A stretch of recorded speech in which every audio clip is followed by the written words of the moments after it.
স্বাগতম জানাইছো আৰু এই মুহূৰ্তত এটা ব্ৰেকিং নিউজ দিব ওলাইছো কোভিডৰ দ্বিতীয়টো ৱেভৰ ভয়াবহ পৰিস্থিতি সমগ্ৰ দেশত আছে আৰু তাৰ মাজতে ৰাজ্যৰ যি প্ৰিপাৰেচন চলি আছে যি প্ৰস্তুতি চলি আছে সেই সন্দৰ্ভত ডক্টৰ হিমন্ত বিশ্ব শৰ্মাই আজি স্পষ্ট কৰিলে যে বিগত বছৰত অৰ্থাৎ প্ৰথমটো ৱেভৰ সময়ত ৰাজ্যত কোভিড চেণ্টাৰ বা হস্পিটালসমূহত যেনে ধৰণৰ সুবিধা পাইছিলে এবাৰ কিন্তু সেই বিনামূলীয়া সুবিধা আপুনি লাভ নকৰিব খাদ্যৰ পৰা আৰম্ভ কৰি সকলোসমূহ প্ৰয়োজনীয় বস্তু আপুনি নিজে আনিব লাগিব এবাৰ কোভিডত আক্ৰান্ত হয় কোভিড চেণ্টাৰ বা হস্পিটালত বিশেষ সুবিধাৰ পৰা বঞ্চিত হ'ব লাগিব পূৰ্বৰ দৰে কোভিড কেয়াৰ চেণ্টাৰত বিনামূলীয়া খাদ্যৰ যোগান ধৰা নহ'ব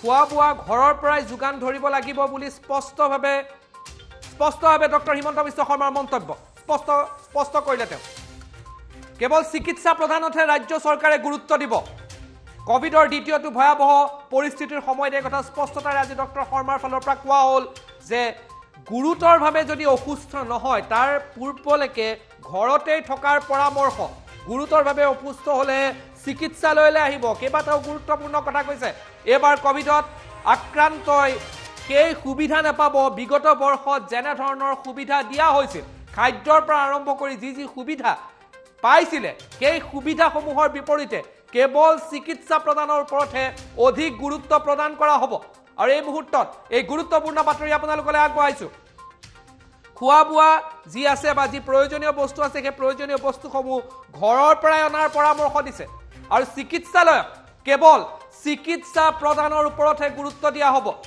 আজি কেইবাটাও স্থান পৰিভ্ৰমণ কৰি ডক্টৰ শৰ্মাই কৈছে যে গুৰুতৰভাৱে যদি অসুস্থ নহয় তাৰ পূৰ্বলৈকে ঘৰতেই থকাৰ পৰামৰ্শ এই মুহূৰ্তত আমি এই গুৰুত্বপূৰ্ণ বাতৰিটো আগবঢ়াইছো যে বিগত বৰ্ষত প্ৰথমটো ৱেভৰ সময়ত লকডাউনৰ সময়ত যেনে ধৰণৰ সা সুবিধাযুক্ত কোৱাৰেণ্টাইন চেণ্টাৰ হওক বা কোভিড চিকিৎসালয় পোৱা গৈছিল যি ধৰণৰ সুযোগ সুবিধা দিয়া হৈছিল তেনে সুযোগ সুবিধা এবাৰ আশা কৰিলে নহ'ব এবাৰ কেৱল চিকিৎসা প্ৰদান কৰা হ'ব চিকিৎসালয়ক আৰু অত্যন্ত গুৰুতৰভাৱে যদি অসুস্থ নহয় তাৰ পূৰ্বলৈকে ঘৰতেই থকাৰ পৰামৰ্শ খোৱা বোৱাও চিকিৎসালয়ত পৰামৰ্শ দিয়া হৈছে যে ঘৰৰ পৰাই আনক যোৱাবাৰৰ যি সুবিধা আছিল সেই সুবিধা আশা কৰি আহিলে এইবাৰ সেই সুবিধা নেপাবও পাৰে ডক্টৰ শৰ্মাৰ এই স্পষ্ট মন্তব্য এই মুহূৰ্তত কি ক'লে ডক্টৰ শৰ্মাই মন্তব্য আগবঢ়াইছে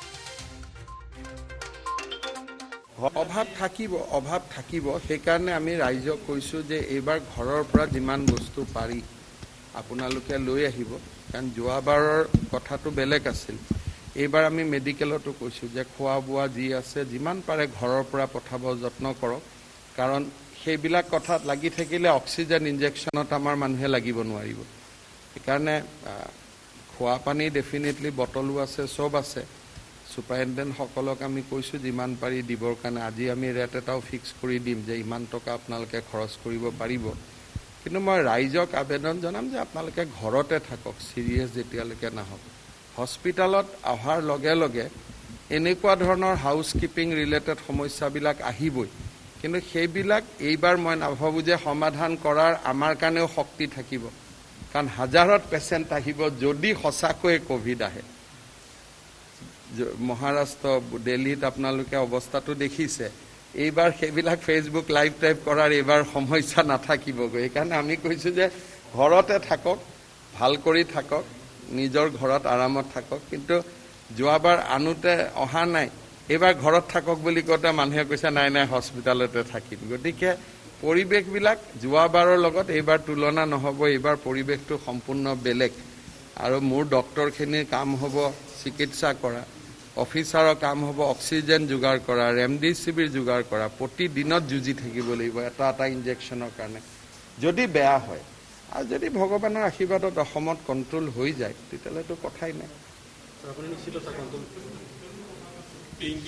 চলিব সেইবিলাক আলাপ আলোচনা মই কোৱাৰ লগে লগে নেক্সট দিনৰ পৰা আপোনালোকে সুধি নাথাকিব যেতিয়া ডেভেলপ হ'ব মই 7 দিনৰ পিছত আকৌ নিজে খবৰ দিম লগে লগে মই ক'ৰ পৰা উত্তৰ দিম এইবোৰ কনচেপ্ট হয় আলাপ আলোচনা চলে লগে লগে প্ৰতিদিনেই তাৰ আপডেট নাথাকে যেতিয়া আপডেট হয় মই দি দিম অভাৱ থাকিব সেইকাৰণে আমি ৰাইজক কৈছোঁ যে এইবাৰ ঘৰৰ পৰা যিমান বস্তু পাৰি আপোনালোকে লৈ আহিব, কাৰণ যোৱাবাৰৰ কথাটো বেলেগ আছিল। এইবাৰ আমি মেডিকেলতো কৈছোঁ যে খোৱা বোৱা যি আছে যিমান পাৰে ঘৰৰ পৰা পঠাব যত্ন কৰক, কাৰণ সেইবিলাক কথাত লাগি থাকিলে অক্সিজেন ইনজেকশ্যনত আমাৰ মানুহে লাগিব নোৱাৰিব। সেইকাৰণে খোৱা পানী ডেফিনেটলি বটলো আছে, চব আছে।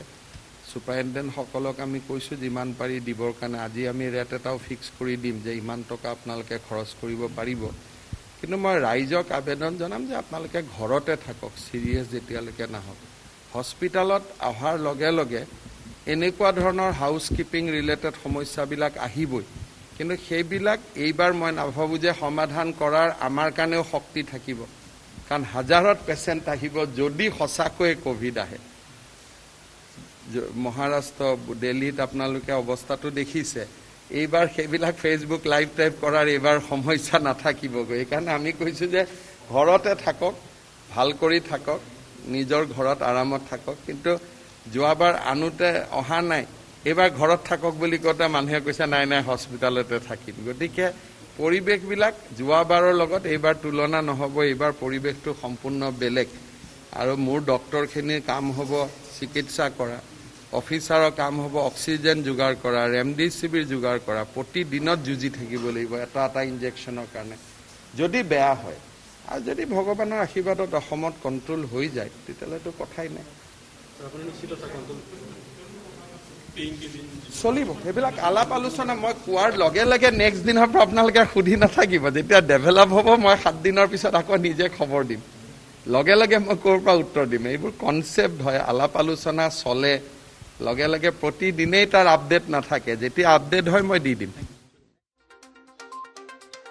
মন্তব্য সুধিলে যে এইবাৰ কোভিড চেণ্টাৰত যদি আপুনি কোভিডত আক্ৰান্ত হৈছে, পূৰ্বৰ দৰে যি ধৰণৰ ইয়াৰ প্ৰথমটো ৱেভৰ সময়ত যি ধৰণৰ সা সুবিধা আছিল সেই সা সুবিধা এইবাৰ আপুনি নাপাবও পাৰে, কাৰণ এইবাৰ গুৰুত্ব দিয়া হ'ব চিকিৎসা প্ৰদানত। খোৱা বোৱা যিমান পাৰে ঘৰৰ পৰা আনিলেই ভাল, এই কথাষাৰো কৈছে। যদিহে কোভিড পৰিস্থিতি ৰাজ্যত ভয়াৱহ হয়, দিল্লী মুম্বাইৰ নিচিনা পৰিস্থিতি সৃষ্টি হয়, তেতিয়াহ'লে ৰাজ্যত কেৱল চিকিৎসা প্ৰদানটোৰ ওপৰতহে বেছি গুৰুত্ব দিয়া হ'ব আৰু চিকিৎসা প্ৰদানৰ ওপৰতে গুৰুত্ব দিব ৰাজ্য চৰকাৰে। গতিকে খোৱা বোৱা বা অন্যান্য যিসমূহ হাউচ কিপিঙৰ কথা আছে, সেই হাউচ কিপিঙৰ বেছি আশা কৰি নোযোৱাটোৱে ভাল, কাৰণ সেই সুবিধা আপুনি এবাৰ নেপাব। সেই সুবিধা আশা কৰি লাভ নাই। আৰু ক'ৰবাত নহয় ক'ৰবাত ৰাজ্য চৰকাৰৰ ফালৰ পৰাও এই কথাখিনিয়েই কোৱা হৈছে যে পৰিস্থিতি যদি বেয়া হয় তেতিয়াহ'লে চিকিৎসা প্ৰদানতহে অধিক গুৰুত্ব দিয়া হ'ব।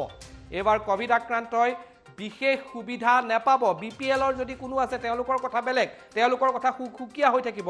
কিন্তু সাধাৰণ যিসকল আছে তেওঁলোকৰ বাবে কৈ থকা হৈছে যে কোভিড কেয়াৰ চেণ্টাৰত বিনামূলীয়া খাদ্যৰ পৰা আৰম্ভ কৰি অন্যান্য যিসমূহ সুবিধা ইয়াৰ পূৰ্বতে পোৱা গৈছিল, এইবাৰ কিন্তু সেই বিষয়ে আশা কৰি থাকি লাভ নাই। যিমান পাৰে নিজে ব্যৱস্থা কৰিব লাগিব।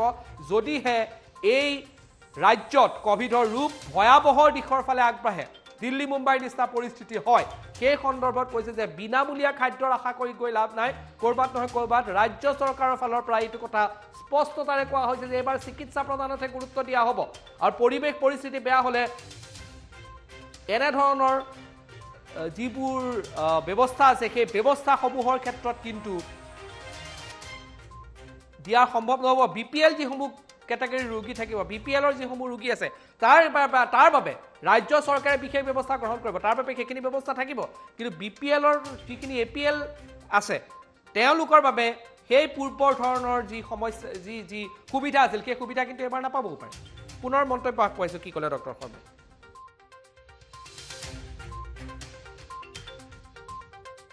অভাৱ থাকিব। সেইকাৰণে আমি ৰাইজক কৈছোঁ যে এইবাৰ ঘৰৰ পৰা যিমান বস্তু পাৰি আপোনালোকে লৈ আহিব, কাৰণ যোৱাবাৰৰ কথাটো বেলেগ আছিল। এইবাৰ আমি মেডিকেলতো কৈছোঁ যে খোৱা বোৱা যি আছে যিমান পাৰে ঘৰৰ পৰা পঠাব যত্ন কৰক, কাৰণ সেইবিলাক কথাত লাগি থাকিলে অক্সিজেন ইনজেকশ্যনত আমাৰ মানুহে লাগিব নোৱাৰিব। সেইকাৰণে খোৱা পানী ডেফিনেটলি বটলো আছে, চব আছে।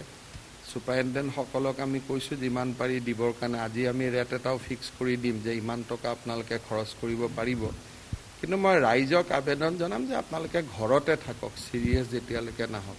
হস্পিটেলত অহাৰ লগে লগে এনেকুৱা ধৰণৰ হাউচ কিপিং ৰিলেটেড সমস্যাবিলাক আহিবই, কিন্তু সেইবিলাক এইবাৰ মই নাভাবোঁ যে সমাধান কৰাৰ আমাৰ কাৰণেও শক্তি থাকিব, কাৰণ হাজাৰত পেচেণ্ট আহিব যদি সঁচাকৈয়ে কোভিড আহে। মহাৰাষ্ট্ৰ, দিল্লীত আপোনালোকে অৱস্থাটো দেখিছে।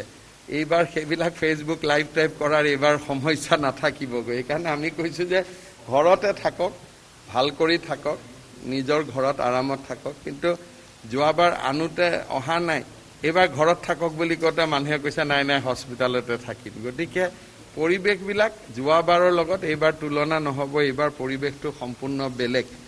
আৰু মোৰ ডক্টৰখিনিৰ কাম হ'ব চিকিৎসা কৰা, অফিচাৰৰ কাম হ'ব অক্সিজেন যোগাৰ কৰা, ৰেমডিচিভিৰ যোগাৰ কৰা। প্ৰতিদিনত যুঁজি থাকিব লাগিব এটা এটা ইনজেকশ্যনৰ কাৰণে। যদি বেয়া হয় আৰু যদি ভগৱানৰ আশীৰ্বাদত অসমত কণ্ট্ৰল হৈ যায় তেতিয়াহ'লেতো কথাই নাই,